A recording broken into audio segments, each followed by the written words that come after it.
नमस्कार दोस्तों, स्वागत है आप सबका भद्रा एस अकेडमी में। आज है 24 अप्रैल 2022 और डेली करंट अफेयर का सोर्सेज हमारे मेन रहेंगे Assam Tribune and different other national dailies.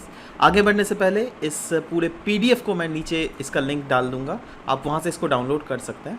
And if you any time want to take admissions in Bhadra S academy then you can contact on to these numbers or you can also visit our website www.bhadrais.academy.in।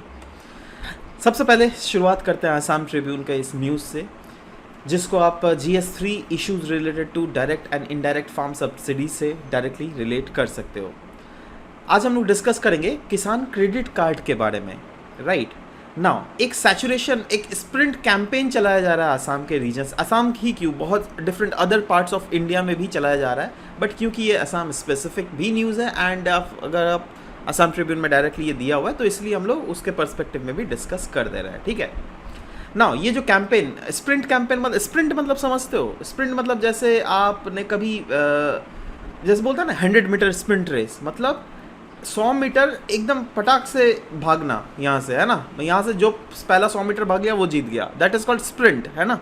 मतलब एक छोटा duration of time में आप कोई गोल को achieve करना। Right, वैसे ही यहाँ पर भी जो है ना स्प्रिंट कैंपेन चलाया जा रहा है रिगार्डिंग किसान क्रेडिट कार्ड। नाउ यह कैंपेन क्यों चलाया जा रहा है, क्योंकि प्रोबेबली किसान क्रेडिट कार्ड जो है हर किसान के पास था नहीं, इसीलिए, समझ रहे हो। तो ये कैंपेन ओवरऑल ऑर्गेनाइज किया गया अंडर किसान भागीदारी प्राथमिकता हमारी प्रोग्राम के अंडर। राइट, जिसके अंडर मेक श्योर किया जा रहा है दैट किसान को इन्फ्लुएंस किया जाएगा दैट आप जो है इस किसान क्रेडिट कार्ड से अपने आप को सब्सक्रिप्शन ले लीजिए।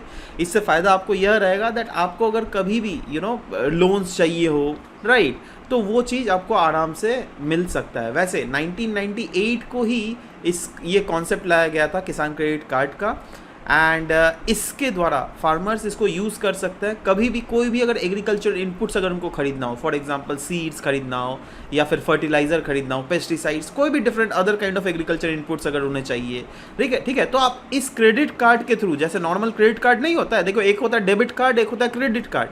आपके पास जो ATM कार्ड है ना, that is called debit card, ठीक है, और एक होता है क्रेडिट कार्ड। क्रेडिट कार्ड मतलब आप उससे लोन भी ले सकते हो। राइट, भले ही आपके पास अकाउंट में पैसे नहीं है, राइट, आप लोन ले लो, आप 1 महीने के अंदर आपको चुकाना है, राइट, तो उसको क्रेडिट कार्ड कहते हैं। वैसे ही ये वाला भी जो कार्ड है ना, ये वाला भी किसानों के लिए है, स्पेसिफिकली इसको किसान क्रेडिट कार्ड कहते हैं, जिसका यूज़ करते हुए किसान अगर कोई भी एग्रीकल्चर इनपुट चाहे, वो सीड हो, फर्टिलाइजर हो, पेस्टिसाइड्स हो, उसके रिलेटेड कैश को निकाल सकता है और अपने नीड को पूरा कर सकता है।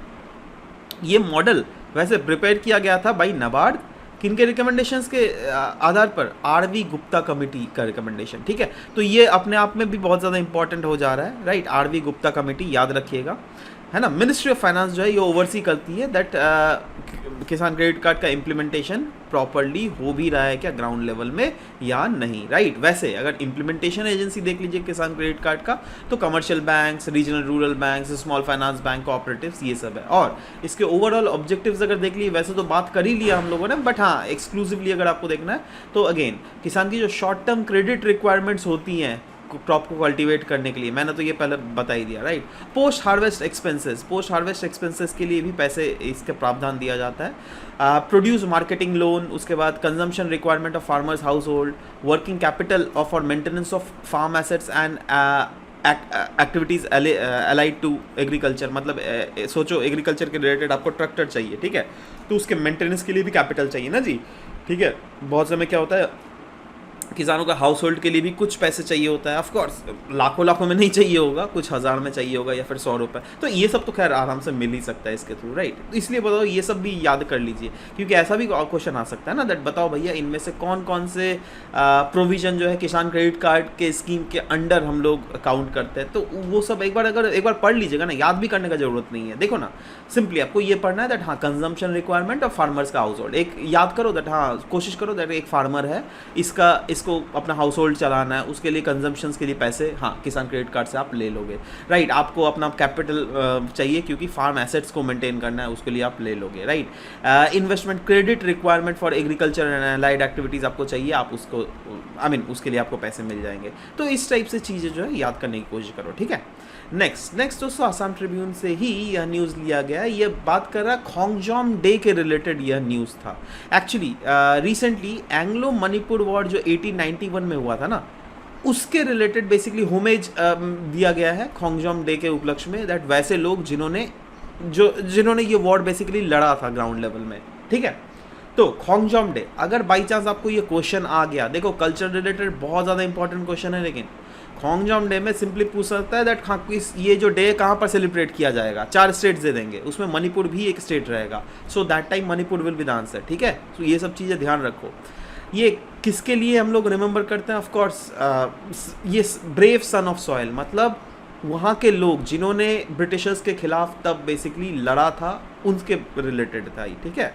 तो ये तो खैर एक एस्पेक्ट है, याद रखना है आपको। बट साथ ही साथ आपको खोंगजोम पड़वा, यह एक बेसिकली फोक म्यूजिक सॉन्ग बोल सकते हो आप, ठीक है, जो क्या खोंगजोम जो बैटल हुआ था ना, उसको दर्शाने के लिए बेसिकली यह खोंगजोम पड़वा भी सेलिब्रेट किया जाता है। ये खोंगजोम पड़वा है क्या? ये फोक सॉन्ग है, कहाँ का? मणिपुर का। ध्यान दीजिएगा, देख रहे हैं मणिपुरी ये लोग फोक सॉन्ग, ये जो खोंगजोम पड़वा बेसिकली ये लोग गाना गा रहे हैं, ठीक है। और भी जो एक न्यूज़ था दोस्तों, वह पास्ट में वैसे न्यूज़ था, वैसे तो अक्टूबर 2021 का न्यूज़ है, राइट।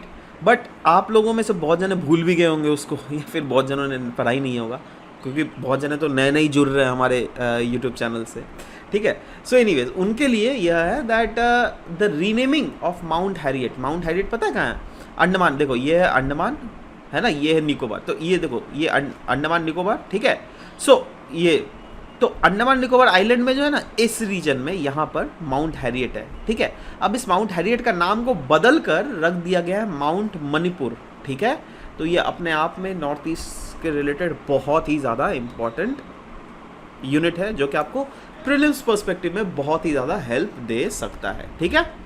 चलो next is Cape Town convention के रिलेटेड न्यूज़ था। केप टाउन कन्वेंशन मतलब केप टाउन का, देखो ये बेसिकली ये ऐसा इसका दूसरा नाम भी है, दूसरा नाम है convention on international interest in mobile equipment, ठीक है, convention. Ministry of civil aviation ने रिसेंटली एक ड्राफ्ट किया था लेजिस्लेशन, और बोला that it is necessary because several Indian laws such as companies act and insolvency and bankruptcy code are in conflict with the Cape Town convention and protocol, ठीक है। तो इसीलिए यह न्यूज़ में था। GS2 inter government policies and issues arising out of their implementation, इससे आप इसको रिलेट कर सकते हैं। बेसिकली आपको इसके बारे में जानना है दैट ये कन्वेंशन है क्या, ठीक है। तो आप मेन तो चीज़ समझ गया दैट हाँ भाई international interest in mobile equipment. तो मोबाइल इक्विपमेंट है क्या क्या बता रहा हूँ, डोंट वरी। ये एक इंटरनेशनल ट्रीटी है जिसके तहत कोई भी अगर आप ट्रांजैक्शन कर रहे हो उसको स्टैंडर्डाइज करने की बात की जा रही है। और वो भी किस टाइप के ट्रांजैक्शन पता है? मूवेबल प्रॉपर्टी, इमूवेबल प्रॉपर्टी नहीं। यहाँ पे कहीं पे लिखा हुआ है इमूवेबल नहीं ना, और यहीं पर लेकिन यूपीएससी गेम खेल जाएगी आपके साथ, ठीक है, ये ध्यान रखना। 83 कंट्रीज जिसमें इंडिया भी इंक्लूडेड है, उन्होंने साइन भी किया है और रेटिफाई भी किया है इस कन्वेंशन और प्रोटोकॉल को। और ये ट्रीटी बेसिकली क्रिएट करती है इंटरनेशनल स्टैंडर्ड्स, जिसके थ्रू आप कोई भी अगर कॉन्ट्रैक्ट से कोई भी सेल कर रहे हो तो उसके लिए तो रजिस्ट्रेशन करना पड़ेगा ना जी, है ना। तो वो सब सिक्योरिटी इंटरेस्ट, लीज या फिर कंडीशनल सेल्स अगर आप कर रहे हो, है ना, तो उसके रिलेटेड प्रॉपरली इस कन्वेंशन के आधार पर ही बेसिकली दलीलें साइन की जाती है, समझ रहे हो, जिससे फ्यूचर में कोई प्रॉब्लम ना हो। 4 protocols of the conventions are specific to 4 types of movable equipment. वो कौन कौन 4 टाइप ऑफ मूवेबल इक्विपमेंट है? एयरक्राफ्ट इक्विपमेंट, जिसके रिलेटेड अभी बेसिकली बात की जा रही है। दूसरा है रेलवे रोलिंग स्टॉक, तीसरा है स्पेस एसेट्स, और चौथा है mining, agriculture and construction equipment. Next दोस्तों इंडियन एक्सप्रेस से ये लिया गया, issues related to health, GS2 से आप इसको रिलेट कर सकते हैं। बात किया जा रहा है यहाँ पे डेंगू फीवर के रिलेटेड, राइट।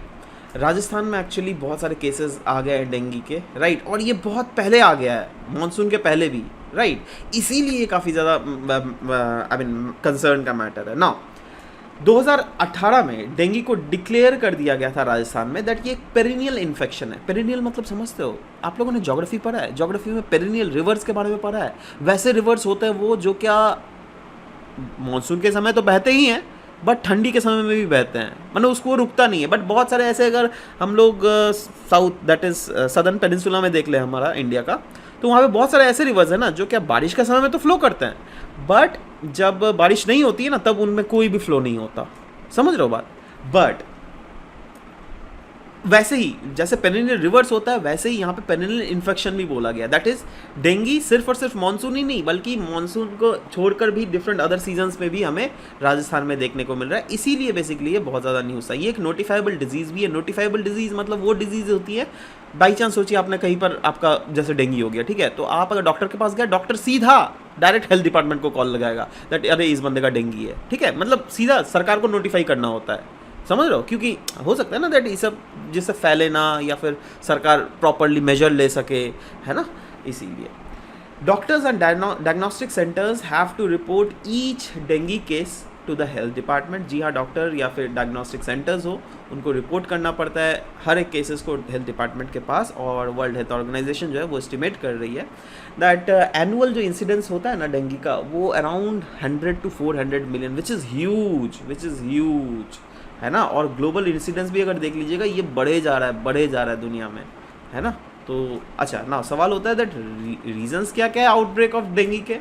देखो बहुत सारे रीजंस हैं। एक तो आप इनएडिक्वेट source reduction of mosquito breeding sites, है ना, मतलब मॉस्किटो ब्रीडिंग साइट्स बढ़े जा रही है ना, उनको कंट्रोल करना मुश्किल हो जा रहा है। Measures to control in that area is absolutely ignored. कुछ ऐसे रीजन्स होते हैं which is vulnerable to the outbreak of dengue, but उन पर एक्शन भी तो सरकार को लेना चाहिए ना जी। वही लेथार्जीनेस के कारण नहीं होता है। अनप्रेसिडेंटेड ह्यूमन पॉपुलेशन ग्रोथ हो रहा है। अब ह्यूमन पॉपुलेशन अगर बढ़ेगा भाई तो density of population living in a particular area भी बढ़ेगा। Density of population living in कोई भी पर्टिकुलर एरिया अगर बढ़ेगा तो there is a high probability that इस टाइप के जो छोटे मोटे एपिडेमिक होते हैं ना वो और भी फैलने लग जाते हैं बहुत ज़्यादा, ठीक है। तो ये है। Next is unplanned and rapid urbanisation. Of course अगर प्लान्ड होता तब आप खुद सोचो ना, नाली का पानी तो आराम से गटर से निकल जाता ना, बट अभी इतना अनप्लान अर्बनाइजेशन हो गया दैट वो पानी भी प्रॉपरली निकल नहीं पाता है और इसीलिए गंदगी पानी ये सब प्रॉपरली वेस्ट मैनेजमेंट नहीं हो पाता है। तो ये सब ऐसे सेक्टर रीजन्स है जिसके कारण आपको इस टाइप की बीमारी आउटब्रेक होते हुए दिखती है, right. Increase distribution and densities of vector mosquito due to man made ecological and lifestyle changes. जी हाँ, एब्सोल्युटली। तो ये सब कुछ चीज़ें हैं। नेक्स्ट इज वेरी इंपॉर्टेंट दोस्तों, GO-111।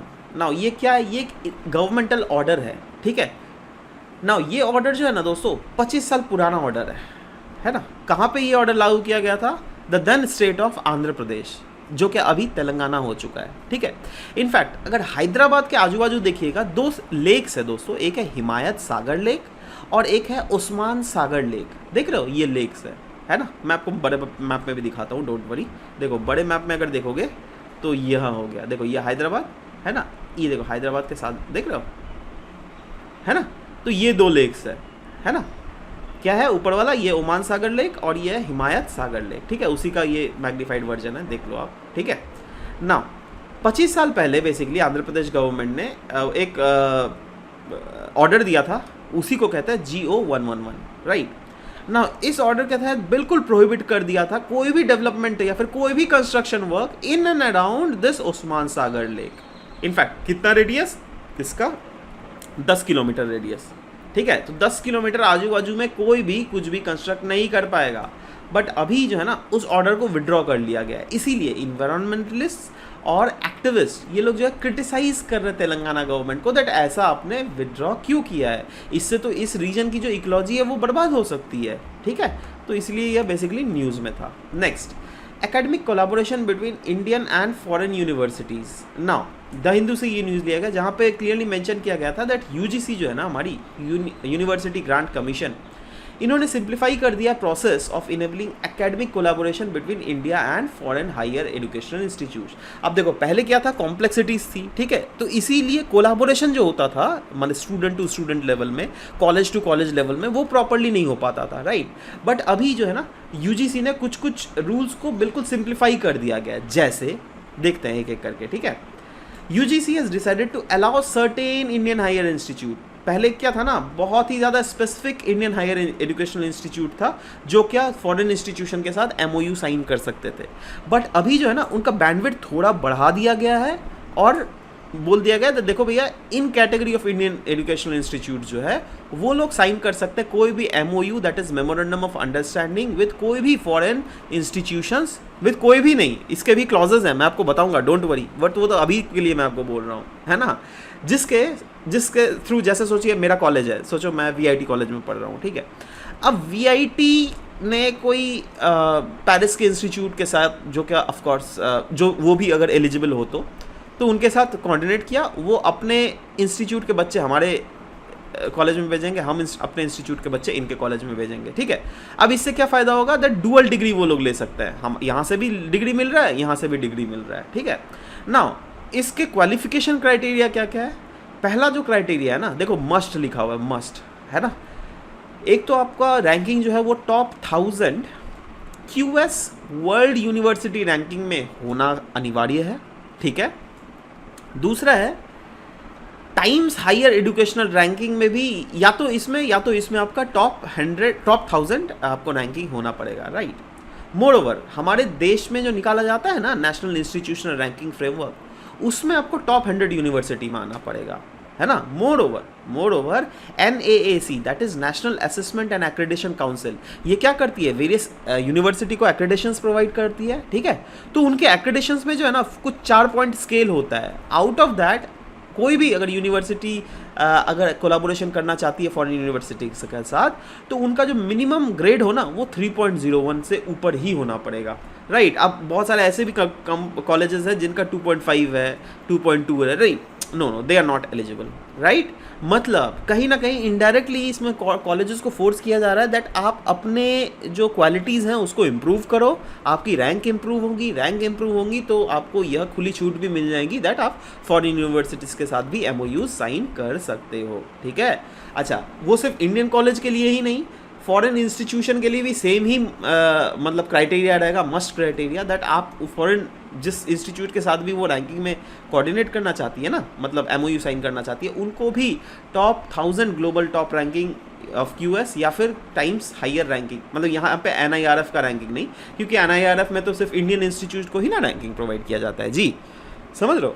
तो ये सब चीज़ याद रखना पड़ेगा, ठीक है, समझ गया। चलो अभी कुछ MCQs भी पूछ लेते हैं आपसे, देखें दैट क्या, पहले तो कल वाला डिस्कस कर लेते हैं, कल का MCQ का रिजल्ट, उसके बाद आज भी डिस्कस करेंगे।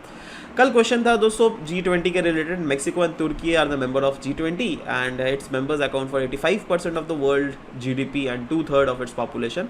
सो अगेन दोनों ऑप्शन बिल्कुल सही था, so again C was the correct answer. Europa इसका आंसर था, जुपिटर ऑफकोर्स, मतलब कौन से प्लानट का सैटेलाइट है। Next is consider the following statement regarding NASA ISRO NISAR mission.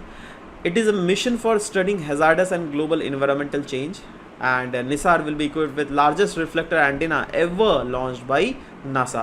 So again both the options were absolutely correct here. So correct अगर देख लीजिएगा CAC, ये सीक्वेंस होना चाहिए CAC, राइट। सब ने ही सेम CAC। एक मधुस्मिता ने गलती कर दिया यहाँ पे, कोई बात नहीं, आप थोड़ा देख लीजिएगा दैट आपका कहाँ पे गलती हुआ, कहाँ पे क्वेश्चन को इंटरप्रेट करने में आपने गलती कर दिया, ठीक है। तो चलिए, अच्छा और भी कुछ बच्चों ने कुछ रेज़ किए थे, जैसे पहले मैं कमेंट लेना चाहता हूँ प्रिया गोगोई जी का।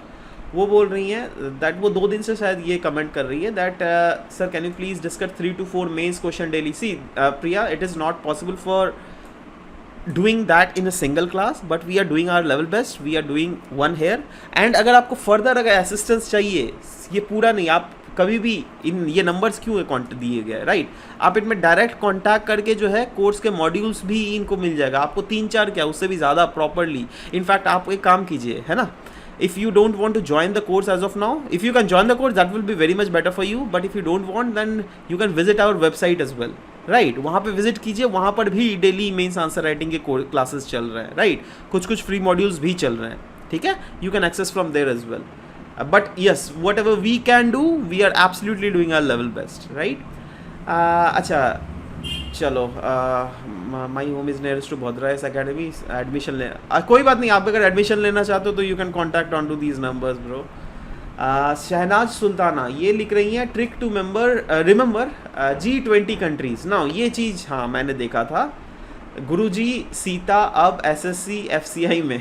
देखो भाई सैनाथ जी, आपको मैं क्लियरली बता देना चाहता हूँ, ये इस टाइप के ट्रिक्स जो है ना, ये वो लोग याद करते हैं जो मतलब जिनके लिए मुश्किल होता है। देखो आप लोग सिविल सर्विस के लिए प्रिपेयर कर ना, आप लोगों के लिए बहुत बड़ा ओशन है ये, है ना। इतना याद करना, आप सोचो ना, आप G20 के लिए याद करोगे, G7 के लिए आपका अलग ट्रिक होगा, राइट, G4 के लिए अलग ट्रिक होगा, वैसे नहीं करते। देखो G20 जब भी न्यूज़ में दिख रहा है ना, आप सिंपली थोड़ा गूगल कीजिए और देख लीजिए कौन कौन सा कंट्रीज़ है, ठीक है। 10 बार देखोगे ना, एक साल में तो 10 बार देख ही लोगे भाई, तो 10 बार देखोगे ना, ऑटोमेटिकली दिमाग में आपका छप जाएगा कौन कौन से कंट्रीज़ है। और आपको देखो ऑप्शंस में भी वो लोग दे देंगे ना ऐसे, दैट हाँ भाई मेक्सिको एक दे देंगे, एक यूएसए दे देंगे, एक दे देंगे ये लोग फ्रांस, और एक दे देंगे आपका जाके यमन, है ना। तो कभी पॉसिबल हो सकता है यमन, है ना, देख के ही छाट लोगे, है ना, 2 मिनट में। ईरान दे देंगे, देख के ही छाट लोगे, ये हो ही नहीं सकता, ठीक है। इस टाइप के चीज़ें देंगे, तो मेक श्योर कीजिए उतना डरिए भी मत, मतलब इतना भी ज़्यादा भीतर में नहीं घुसना है जो ऐसे ऐसे ट्रिक्स याद कीजिए फॉर सिविल सर्विस।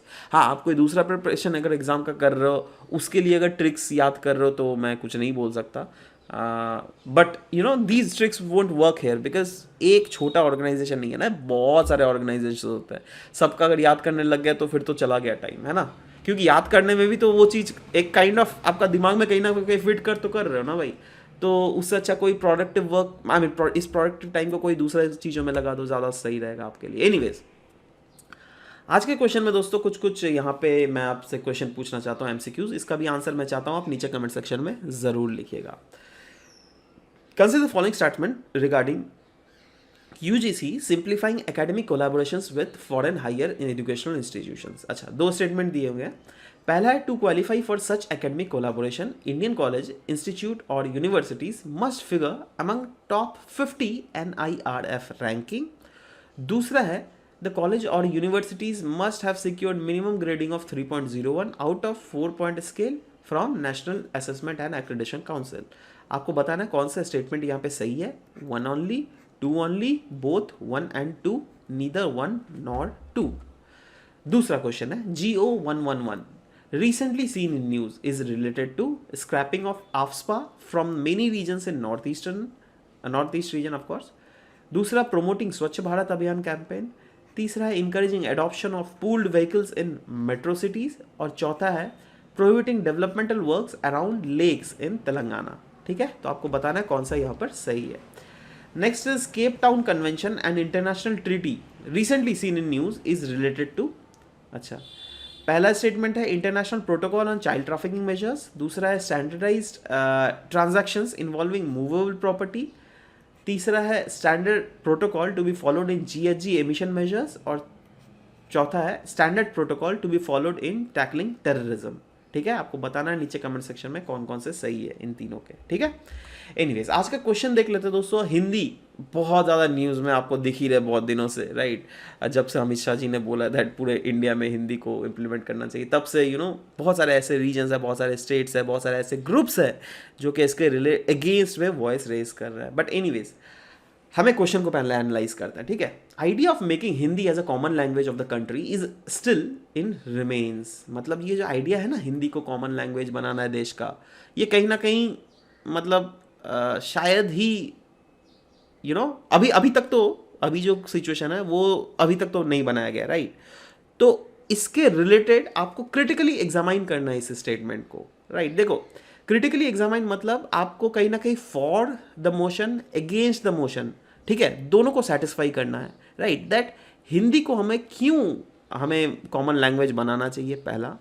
और दूसरा, हिंदी को क्यों नहीं कॉमन लैंग्वेज हमें बनाना चाहिए। दोनों एस्पेक्ट्स को आपको टैकल करने पड़ेंगे अच्छे से, एकदम कंस्ट्रक्टिवली। ठीक है, तो एनीवेज ये तो मेन बॉडी पार्ट बनाता है। बट स्टार्टिंग में आप क्या लिखोगे, अगेन हिंदी के कॉन्स्टिट्यूशनल वो मैंडेट्स लिख देना। दैट कॉन्स्टिट्यूशन में अगर देख लीजिएगा 22 लैंग्वेज है ना, जिसके कारण इंडिया जो है नॉर्थ टू साउथ, ईस्ट से वेस्ट पूरा यूनाइटेड और इंटीग्रेटेड है। इंडियन कॉन्स्टिट्यूशन इनफैक्ट आर्टिकल 348 में मेंशन करता है क्या क्या ऑफिशियल लैंग्वेजेस यूनियन जो है को यूज़ करना चाहिए, है ना। So but official language act जो अमेंड किया गया था 1967 में, उसमें बाइलिंगुअलाइजेशन प्रोसेस को फोकस किया गया है। ठीक है। In fact due to linguistic diversity of India there is no national language. जी हाँ, एब्सोल्युटली। अगर कोई पूछे ना दैट नेशनल लैंग्वेज क्या है, बहुत जने तो ऐसे सोचते हैं हिंदी है। नहीं नहीं भैया, हिंदी नेशनल लैंग्वेज हमारे देश का है ही नहीं। ऑफिशियल लैंग्वेजेस है, नेशनल लैंग्वेज कोई नहीं है, ठीक है। नाउ क्योंकि देखो क्या होता है ना, जिनको ज़्यादा पढ़े मतलब ज़्यादा इस सब का नॉलेज नहीं होता है ना, किसी को नॉर्मल बंदे को भी आप पूछोगे अपने सोसाइटी में बताओ तो नेशनल लैंग्वेज इंडिया का क्या है, हिंदी बोल देगा, ठीक है। देखो Hindi is lingua franca of our country. Lingua franca मतलब समझते हो?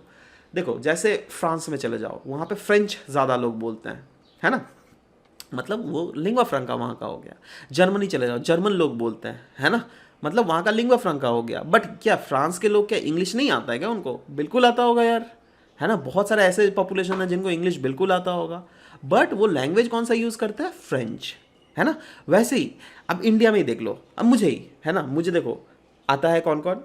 एक है आपका जाके बंगाली आता है मेरे को, है ना, मेरे को आता है हिंदी, अंग्रेजी आता है, ठीक है। कुछ कुछ रीजनल लैंग्वेज मेरा जहाँ पे नेटिव है, मैं वहाँ का रीजनल लैंग्वेज भी मेरे को आता है, ठीक है। But still I more often use Hindi, ठीक है। सो ज़्यादा से ज़्यादा लोग कोई भी देश का जो लैंग्वेज बोले उसको कहा जाता है लिंग्वा फ्रैंका। समझ गए बात? आपको असमीज आता है, राइट। अब आसाम पूरा अगर ले लोगे, पूरा आसाम रीजन, है ना, तो वहाँ का आसाम रीजन का लिंग्वा फ्रैंका पता है क्या हुआ? आसामीज़। क्यों? क्योंकि वहाँ पे गवर्नमेंट इंस्टीट्यूशंस में आसामीज़ बोला जाता है। ऑलमोस्ट आप कहीं पर भी कुछ भी जाओ, ऑटो वाला, रिक्शा वाला, कोई भी दुकान में कुछ खरीदने जाओ, सब कोई असमीज़ लैंग्वेज ही यूज़ करता है ना। So Assamese there is a lingua franca of that state, right. But again हम लोग डिपेंड करता है क्या किस चीज़ को एज एन एंटिटी मान रहे हैं। इस वाले क्वेश्चन में हमें इंडिया को एज अ होल एंटिटी मानना है, राइट। तो इंडिया में मैक्सिमम लैंग्वेज क्या बोला जाता है? वो है हिंदी, राइट। अब आपको जैसे दोनों ही चीज़ पॉइंट को सेटिस्फाई करना है, एक फॉर द मोशन, एक against the motion, in support of Hindi, है ना। दैट हिंदी क्यों लिंग्वा फ्रैंका होना चाहिए? क्योंकि ये वाइडली स्पोकन लैंग्वेज है, हिस्टोरिकल वैल्यू ऑफ हिंदुस्तान इससे रिफ्लेक्ट होता है, एक सेल्फ आइडेंटिटी हमारे देश का, वन नेशन वन लैंग्वेज को प्रमोट करता ही है। रूरल इंडिया जहाँ पर मैक्सिमम लोग हिंदी जानते हैं तो उनके लिए भी काफ़ी ज़्यादा बेटर रहेगा, उनको कोई प्रॉब्लम नहीं होगा। बट आर्ग्यूमेंट अगेंस्ट हिंदी क्या बोल सकते हो? आप ये बोल सकते हो दैट देखो भाई हमारे देश में डाइवर्सिटी बहुत ज़्यादा है, अगर एक ही लैंग्वेज को प्रमोट करोगे तो इससे कहीं ना कहीं लॉन्ग रन में डाइवर्सिटी घटेगा, राइट। ये कहीं ना कहीं लिंग्विस्टिक डिवाइड को और भी ज़्यादा प्रमोट कर सकता है, क्योंकि साउथ इंडिया के जो लोग हैं they are more of Dravidian, they use Dravidian languages, right, जैसे तमिल, तेलुगु, मलयालम, ठीक है। तो उन लोगों को कहीं ना कहीं प्रॉब्लम हो जाता है, राइट। इंडिविजुअल आइडेंटिटी भी हैम्पर हो सकता है, mainly in that region which is not majorly dominated by Hindi speaking language, ठीक है।